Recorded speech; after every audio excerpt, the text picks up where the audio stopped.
Perkenalkan, nama saya Purniasari. Saya dari Program Studi Pendidikan Fisika, jurusan Fisika dan Pengajaran IPA, Fakultas Matematika dan Ilmu Pengetahuan Alam, Universitas Pendidikan Ganesha. Oke, di video ini saya buat sebagai salah satu pelengkap dari buku saya yang sudah saya buat, yaitu tentang isu pendidikan yang berjudul yaitu Isu Pendidikan Transformasi Media Pembelajaran pada Masa Pandemi COVID-19.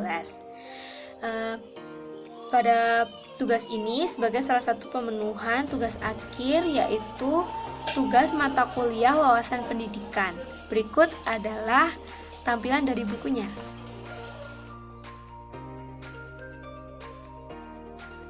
Oke, untuk yang pertama kita akan bahas tentang isu. Apa sih itu isu? Isu merupakan suatu kejadian atau peristiwa yang akan mungkin terjadi dan atau mungkin tidak akan terjadi pada masa mendatang, baik itu tentang politik, sosial, ekonomi, budaya, atau mungkin tentang bencana alam. Namun, pada pembahasan kali ini kita akan bahas tentang isu pendidikan. Isu pendidikan di Indonesia sangatlah banyak saat ini.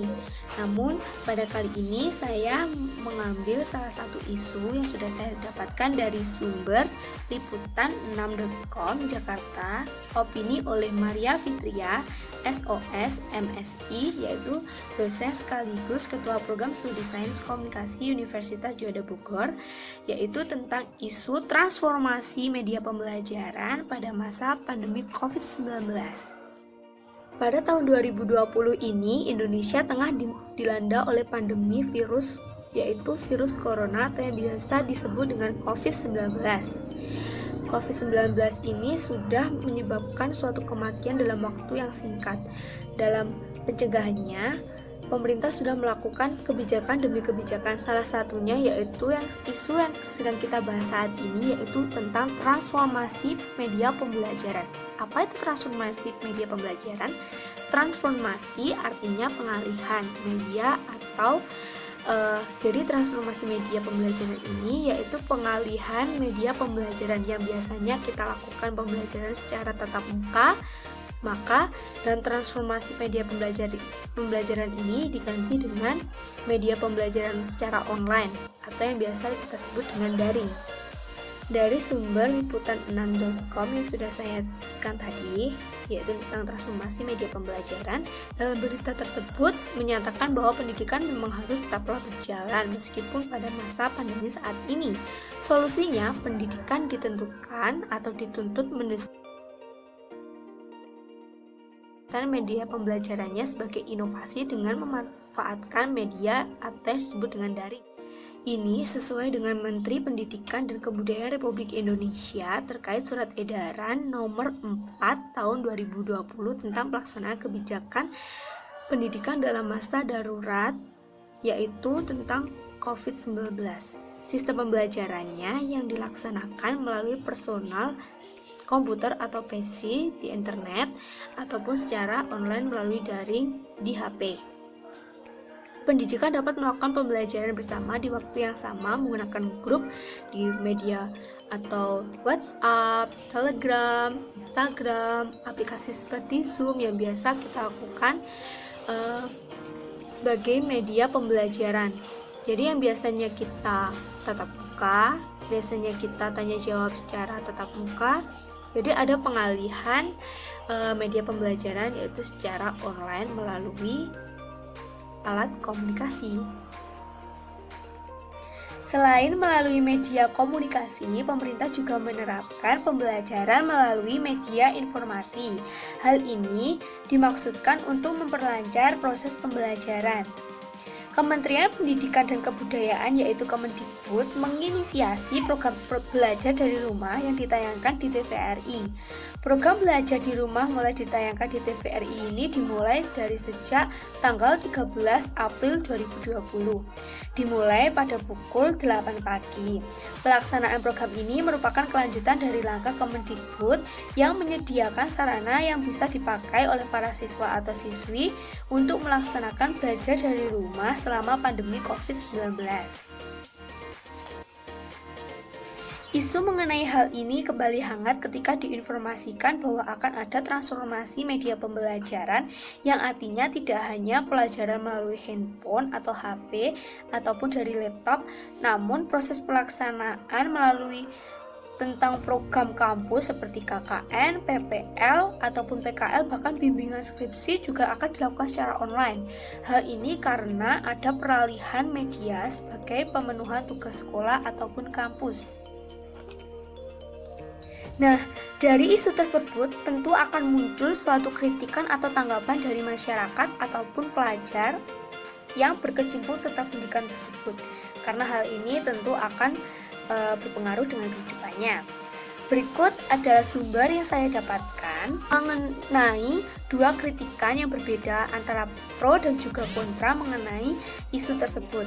Dikutip pada berita Medan waspada.co.id, yaitu oleh mahasiswa Kota Medan, yaitu Sylvia Dea, mahasiswi Universitas Sumatera Utara atau USU. Menurutnya, sistem belajar online tidak menjadi permasalahan.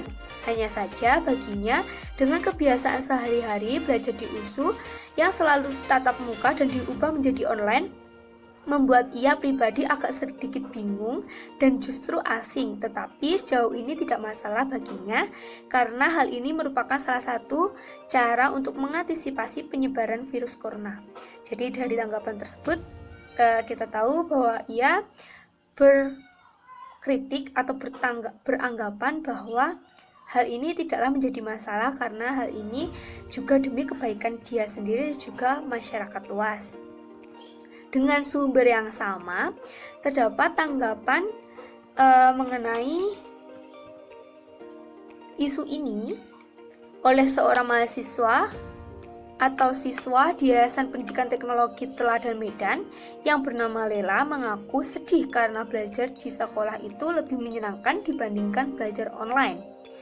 Karena ketika belajar di sekolah, ia lebih mudah memahami suatu pembelajaran karena disampaikan secara langsung.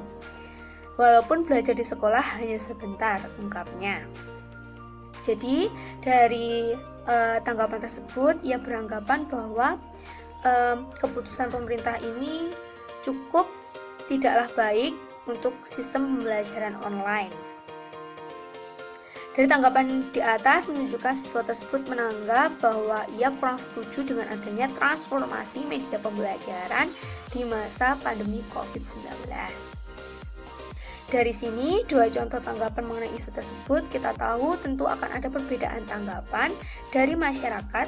Maka dari itu, untuk mengantisipasi adanya ketidakbenaran atau kesalahpahaman, kita sebagai masyarakat tentu harus bisa memilah-milah dan juga menyaring isu-isu yang ada di sekitar kita dengan sangat cermat dan juga berhati-hati. Jadi dari pemaparan saya tersebut bahwa informasi tentang transformasi media pembelajaran online pada masa pandemi COVID-19 ini merupakan tergolong dalam isu. Karena apa?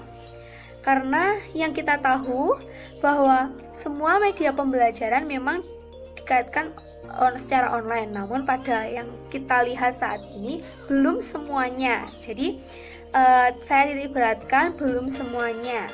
Karena apa? Yang kita tahu saat ini pandemi masih belum berakhir dan kita belum tahu kapan media pembelajaran ini juga akan dialihkan seperti biasanya. Jadi seperti program-program dari kampus seperti KKN, PKL, dan juga PPL yang biasanya dilakukan pada semester ganjil, tentu akan dipertimbangkan lagi nantinya pada semester berikutnya. Karena apa? Karena dari isu tersebut mengatakan bahwa semua transformasi media pembelajaran akan dialihkan ke dalam bentuk online, sedangkan dari beberapa universitas yang saat ini juga sudah melakukan proses KKN namun tidak diberlakukannya secara online atau yang biasa kita sebut dengan KKN secara langsung terjun ke lapangan, seperti itu. Maka dari itu, kita perlu selalu memilah semua informasi yang beredar, baik itu secara langsung ataupun secara beredar melalui media sosial. Jadi kita harus pintar-pintar dalam memilah dan juga menyaringnya. Karena hal ini akan berpengaruh pada kehidupan kita, di mana isu merupakan kejadian atau peristiwa yang belum tentu terjadi di masa yang mendatang. Jadi, itu tadi pemaparan tentang isu transformasi media pembelajaran di masa pandemi COVID-19 yang sudah saya jelaskan. Jika ada kurang ataupun lebihnya, saya mohon maaf dan bye-bye.